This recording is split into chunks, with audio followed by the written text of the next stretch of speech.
ఆడపిల్లని అత్తారింటికి పంపిస్తే ఆడపిల్ల తల్లి కన్నీళ్లు పెట్టుకుని, అయ్యా జాగ్రత్తగా చూసుకో, అయ్యా జాగ్రత్తగా చూసుకో, అయ్యా ఏదో ముద్దుగా పెంచావమ్మా మా అమ్మాయి కాస్త చూసుకోని. ఇప్పుడు అలా లేదండి, ఇగో చూసుకోమ్మా జాగ్రత్తగా, ఏమైనా తేడా వస్తే వచ్చే మనకి మీ నాన్న అలాగే అంటాడు. వాడు వెర్రాడు.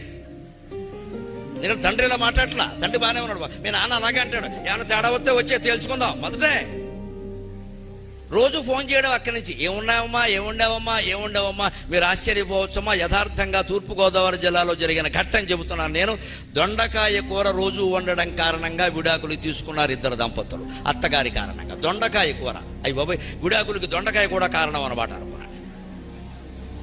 ఎందుకంటే ఆ పిల్లని కాపరాడికి పంపారు, అది ఉమ్మడి కుటుంబం. అసలు ముందు ఈ పిల్ల తల్లికి ఆ ఉమ్మడి కుటుంబంలో పిల్ల ఉండడం ఇష్టం లేదు, పెద్ద జబ్బు అది. ఎందుకంటే అత్తగారికి ఎందుకు చేయాలి, మామగారికి ఎందుకు చేయాలి, మా అమ్మాయి చేయదు, మా అమ్మాయి చేయదు. రేపు నీకెవడు చేస్తాడమ్మా, నీకెవడు చేయాలి? నీకు వృద్ధాప్యం రాదా, నీకు అనారోగ్యం రాదా, నీ కోడలు నీకు చేయాలంటే నీ కూతురు చేయొద్దా? ఎలా చెబుతారు ఈ ఉపదేశాలు?